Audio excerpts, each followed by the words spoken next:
L'une des façons d'apprendre est d'imiter quelqu'un. Les enfants, notamment, sont de bons imitateurs. Mais les adultes apprennent également en imitant les autres, en particulier ceux qu'ils admirent. Qui imitez-vous? Un jour, j'ai observé avec plaisir et amusement mon petit-fils, alors âgé de 2 ans et demi, parcourir la pelouse de long en large et d'avant en arrière, avec sa tondeuse à gazon miniature. Fréquemment, il s'arrêtait pour regarder son père, qui tondait la pelouse à 10 mètres de là. Lorsque mon fils déplaçait la tondeuse d'avant en arrière, dans certains coins exigus, l'enfant imitait ses mouvements. Ce fut particulièrement drôle quand le petit fit semblant de démarrer sa tondeuse. Il exécuta un mouvement rapide et saccadé, comme s'il tirait sur une corde de démarrage, comme celle de la tondeuse de son père. Les spécialistes des sciences sociales, les psychologues et d'autres scientifiques ont étudié le rôle de l'imitation chez les humains et les animaux.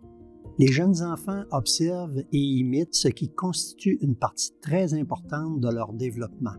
Les psychologues du développement décrivent ce phénomène comme la formation de représentation mentale du comportement à mesure que l'enfant apprend à associer comportement et action.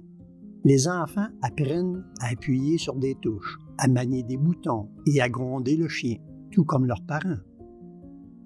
L'une des premières expressions que mon petit-fils a prononcées était « méchant chien ». Il apprit également que la télécommande permettait d'allumer la télévision.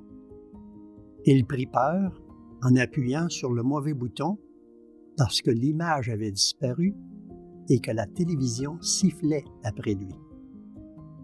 Bien avant d'être capables de prononcer leurs premiers mots, les enfants apprennent à parler. Ils entendent les différents sons de la langue ainsi que l'accent de leurs parents et d'autres personnes.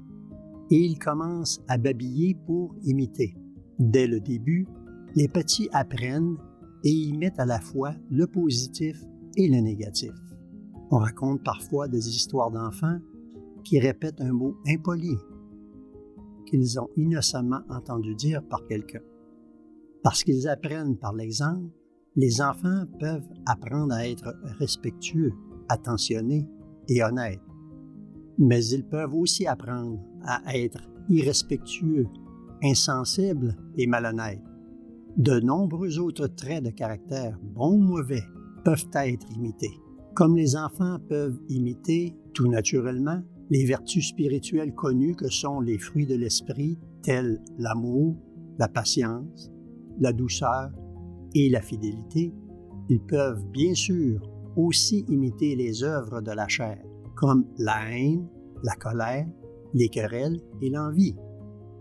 Les adultes, qu'ils soient parents, grands-parents, amis ou des voisins de jeunes enfants, ont besoin de réfléchir à l'exemple qu'ils donnent. L'imitation est bonne, mais nous devons veiller à n'imiter que ce qui est bon. Les enfants apprennent naturellement à imiter leurs parents, car ils ont sur eux la plus grande influence dès leur jeune âge. Or, les enfants ne sont pas les seuls à imiter.